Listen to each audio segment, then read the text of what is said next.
Dernier préparatif à Bourisp. Vendredi, ce petit village pyrénéen inaugure son festival de photos.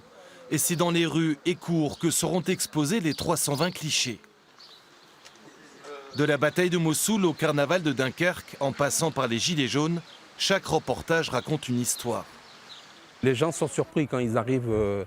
D'abord, ils sont surpris par la beauté du village et par les thèmes proposés, effectivement, parce que les gens, quand ils viennent, ils font le tour de la France et le tour du monde. Oui. Parmi les photographes sélectionnés, Fernand Fourcade. Il a réalisé un reportage sur la fan zone de Pau lors de la dernière finale de la Coupe du Monde de football.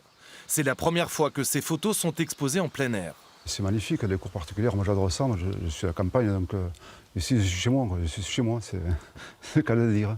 Voilà. C'est extraordinaire, des expositions en plein air. Il en faut. Surtout ici, dans nos contrées, il en faut des expositions comme ça. C'est super.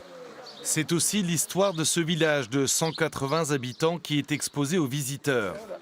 Des vieilles photos de classe, mais aussi la vie en estive, les processions, l'abattage du porc. C'est Denise, qui est née à Bourisp, qui a rassemblé ces précieux documents. Des personnes ont dit qu'il y avait les photoreporters de tous les pays, de la France, et pas ceux du village.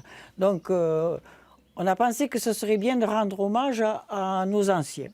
Toutes ces personnes, on les a connues, on les a aimées. Les organisateurs de ce festival espèrent 1 millier de visiteurs. Du tourisme de montagne qui offre un coup de projecteur sur ce village situé au pied de la station de Saint-Lary. Ce type d'événement, c'est important, pour faire connaître le village tel qu'il est, et aussi pour montrer qu'un petit village s'insère dans une vallée et aussi fait son événement.